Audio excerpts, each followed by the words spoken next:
Sob o sol causticante de uma África mítica, onde a terra vibrava com a pulsação ancestral dos tambores e o ar carregava o perfume da vida selvagem, uma história de dor e redenção estava prestes a se desenrolar. Era um tempo onde os deuses caminhavam entre os homens, e o destino de cada ser era tecido com fios de mistério e poder. Neste cenário primordial, Nanã, a venerável orixá das águas primordiais, deu à luz um filho. Mas o nascimento, que deveria ser um momento de júbilo e celebração, foi maculado por um sofrimento indizível, um lamento que rasgou o silêncio da savana. O bebê que veio ao mundo era uma visão de angústia. Seu corpo miúdo e frágil estava coberto de chagas purulentas, feridas abertas que exalavam um odor de doença e desespero. Era Chapanã, nascido sob o signo da aflição, um fardo que Nanã, em seu desespero e medo, não conseguiu suportar. A dor da mãe não era apenas pela condição do filho, mas pela vergonha e pelo pavor que a doença incutia. Aquele pequeno ser, que deveria ser a extensão de sua divindade, parecia uma punição, um presságio de desgraça para sua linhagem. Com o coração dilacerado por uma escolha impossível, Nanã tomou a decisão mais dolorosa de sua existência. Deixou o bebê à beira-mar, onde as ondas murmuravam segredos antigos e a areia guardava as marcas de infinitas partidas. As lágrimas de Nanã se misturaram à espuma salgada, um testemunho silencioso de sua agonia. Ela partiu, deixando o pequeno Chapanã à mercê dos elementos, da vida ou da morte, esperando que o oceano, em sua vastidão impiedosa, levasse consigo a dor e a memória daquele nascimento amaldiçoado. Mas o destino, por vezes, tece seus fios com uma compaixão inesperada. Não muito tempo depois, a rainha do mar, Iemanjá, em seu eterno patrulhar das águas e das costas, encontrou o pequeno embrulho. A visão da inocente criatura, abandonada e à beira da morte, tocou profundamente seu coração maternal. Iemanjá, a protetora de todos os caminhos aquáticos, a mãe generosa que acolhe os desvalidos, não hesitou. Com ternura infinita, ela pegou o bebê em seus braços, sentindo o calor febril e a textura áspera das chagas. O mar, testemunha silenciosa, acalmou-se, como se em reverência àquele ato de amor divino. A rainha do mar levou Chapanã para as profundezas de seu reino, para um lugar onde a luz dançava com as sombras e os corais formavam jardins secretos. Ali, sob seu cuidado vigilante, o bebê começou a se curar. Iemanjá utilizou as ervas marinhas mais raras, as águas mais puras e o poder de seu próprio amor para tratar as feridas do menino. Lentamente, as chagas cicatrizaram, mas deixaram marcas profundas, um mapa de sofrimento gravado em sua pele. À medida que Chapanã crescia, ele se tornou um jovem reservado, um tanto misterioso. As cicatrizes, embora curadas, eram um lembrete constante de seu passado, de sua diferença, do abandono de sua mãe. Para esconder as marcas que o distinguiam e o envergonhavam, ele aprendeu a cobrir seu corpo com palha, uma veste simples que se tornou sua segunda pele, um véu protetor entre ele e o mundo. A palha não era apenas um disfarce, era um escudo, uma barreira contra o julgamento e a curiosidade alheia. O desejo de ocultar sua aparência e o trauma do abandono moldaram sua personalidade.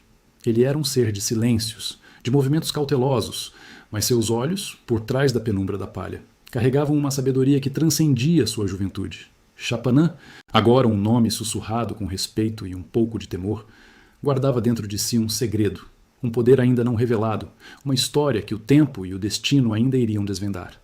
O que se escondia sob aquela palha? Que futuro aguardava o filho abandonado, salvo pelas águas de Iemanjá? O mistério pairava no ar, prometendo revelações que abalariam os alicerces do mundo dos orixás. O tempo passou, e a notícia se espalhou por todos os reinos. Haveria um grande banquete dos orixás, uma celebração grandiosa, um evento de brilho e ostentação, onde as divindades se reuniriam para festejar a vida e a prosperidade. Os salões seriam adornados com as mais ricas tapeçarias, as mesas fartas com iguarias divinas e a música ecoaria em melodias celestiais. Todos os orixás, em suas formas mais gloriosas e resplandecentes, estariam presentes, mostrando sua luz e seu poder. Em meio à efervescência dos preparativos e à expectativa de tal evento, um sussurro silencioso se fez ouvir. Uma figura misteriosa, envolta em palhas secas que cobriam seu corpo da cabeça aos pés, surgiu nos arredores do banquete. Era Obaloaê, o jovem Chapanã, agora adulto, mas ainda prisioneiro de sua veste de palha. Um lembrete constante de seu passado e de sua condição. Ele não foi convidado, nem esperava ser. Sua presença era a de um intruso silencioso, um observador à margem, atraído talvez pela curiosidade ou por um anseio profundo de pertencimento. Sua chegada causou um estranhamento imediato. Ninguém o reconhecia. As palhas, que antes eram seu refúgio, agora o tornavam um enigma. uma sombra destoante em um mar de cores vibrantes e sorrisos abertos. Os orixás, acostumados à magnificência e à beleza, sentiam uma tensão no ar, uma energia diferente emanando daquele ser coberto. Murmúrios curiosos e olhares de desconfiança o seguiam, mas ninguém ousava se aproximar ou questionar sua presença. Obaloaê, por sua vez, mantinha-se à distância, observando a festa com os olhos escondidos, talvez com um misto de admiração e melancolia. No entanto, entre os muitos olhares, um se destacou. Yansan, a Senhora dos Ventos, a guerreira impetuosa e de espírito indomável, sentiu algo diferente. Seus olhos, sempre perspicazes, notaram a energia única que emanava da figura coberta pela palha. Havia uma aura de mistério, uma força contida que a intrigava profundamente. Yansan não era de se acovardar diante do desconhecido. Sua natureza era de confrontar, de desvendar. Movida por uma curiosidade incontrolável e por sua bravura característica, Yansan decidiu agir. Ela não podia suportar a ideia de um segredo tão profundo permanecer oculto em meio a tanta luz. Com um sorriso desafiador e um piscar de olhos, ela invocou seus poderes. Uma brisa suave começou a soprar, transformando-se rapidamente em um vento forte e impetuoso que varreu o salão do banquete. As tochas tremeluziram, as cortinas esvoaçaram, e as palhas que cobriam Obaloaê começaram a se agitar. O vento de Yansan, com sua força divina, dançou ao redor de Obaloaê, um redemoinho de ar que parecia ter vida própria. Num clímax dramático, o vento levantou as palhas uma a uma, revelando a figura que se escondia por trás delas. Houve um silêncio absoluto no salão. Os orixás prenderam a respiração, esperando ver as chagas, as feridas que todos imaginavam. Mas o que se revelou não eram as marcas de uma doença terrível, nem as cicatrizes de um sofrimento repulsivo. No lugar das chagas, brotavam pérolas cintilantes, cada uma delas irradiando uma luz suave e translúcida. A pele de Obaloaê não era mais um campo de dor, mas um mosaico de joias, um testemunho de superação e transformação. Aquele que fora abandonado por sua feiura agora brilhava com uma beleza singular, uma beleza forjada na dor e transmutada pela resiliência. A epifania foi avassaladora. O monstro que todos temiam e de quem se afastavam era agora um ser radiante, um portador de luz. Obaloaê não era mais a doença, mas a própria cura, a vida que renasce da adversidade. As feridas se transformaram em pérolas, a dor em sabedoria, o sofrimento em glória. A grande reviravolta estava completa. Aquele que carregava o fardo da enfermidade agora irradiava a promessa da saúde perfeita. Seu nome, Obaloaê, que antes era sussurrado com receio, agora ressoava com admiração e reverência. Aquele momento mudou para sempre a percepção de todos os orixás sobre ele. Qual seria, então, o significado profundo por trás de sua nova forma? E como isso impactaria o destino de todos os seres? Aquele momento no banquete selou o destino de Obaloaê, elevando-o a um patamar divino de respeito e veneração. Ele emergia, não apenas como um orixá, mas como o senhor da cura e da transmutação, o guardião dos segredos da vida e da morte, da doença e da saúde. Suas pérolas antes feridas eram agora um lembrete constante de que a maior dor pode se converter na mais pura beleza.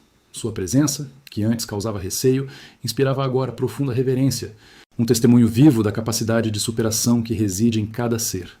A partir daquele dia, quando Obaloaê passava, um silêncio respeitoso se fazia. Não era um silêncio de medo, mas de reconhecimento e honra. A saudação que o acompanhava, a Totô, tornou-se um mantra poderoso, um grito que exigia não apenas silêncio, mas também um profundo respeito pela terra, por seus ciclos de vida e morte, pela sabedoria ancestral que ele encarnava. A Totô era um lembrete de que a vida é um mistério sagrado e que mesmo nas profundezas da doença e do sofrimento existe um caminho para a renovação e a cura. Era a voz da terra, a voz dos antepassados, a voz da própria existência, ecoando em cada fibra do universo. Obaloaê se tornou então o mestre da transmutação, aquele que compreendia a essência da vida e sua constante metamorfose. A metáfora da pipoca, o deburu, tornou-se intrínseca à sua história e ao seu poder.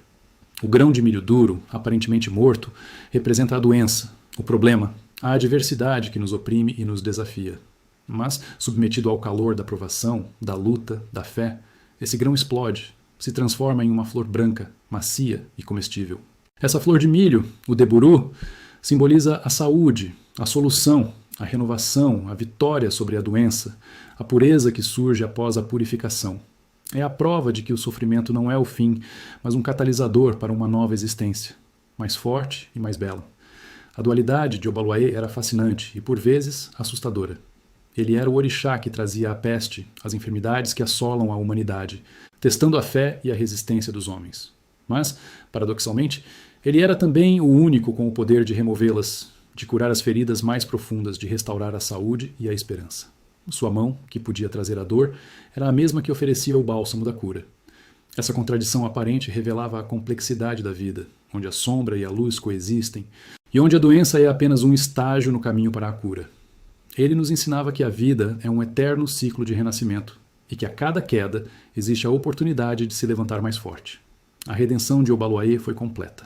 A aceitação de sua história, de seu abandono e de seu sofrimento transformou sua dor em um poder inigualável, em uma sabedoria que transcendia o tempo. Ele se tornou a personificação da resiliência, a prova viva de que as feridas do passado não precisam nos definir, mas podem nos impulsionar a sermos melhores. Sua jornada, de um bebê abandonado e coberto de chagas a um orixá reverenciado, é um hino à capacidade humana de transformar a adversidade em força, o desespero em esperança. A mensagem final de Obaloaiê, ecoada através dos séculos, ressoa em nossos corações com uma profundidade imensa. Obaloaiê nos ensina que o que hoje te fere é exatamente o que amanhã se tornará a sua maior pérola. A Totô é um convite à reflexão, à aceitação das próprias dores e à crença inabalável de que, mesmo nos momentos mais sombrios, a luz da cura e da transformação está sempre ao nosso alcance, esperando para nos revelar a beleza e a força que residem em nossa própria essência. Ele é a prova de que a vida, em sua infinita complexidade, é um presente e que cada desafio é uma oportunidade para florescer.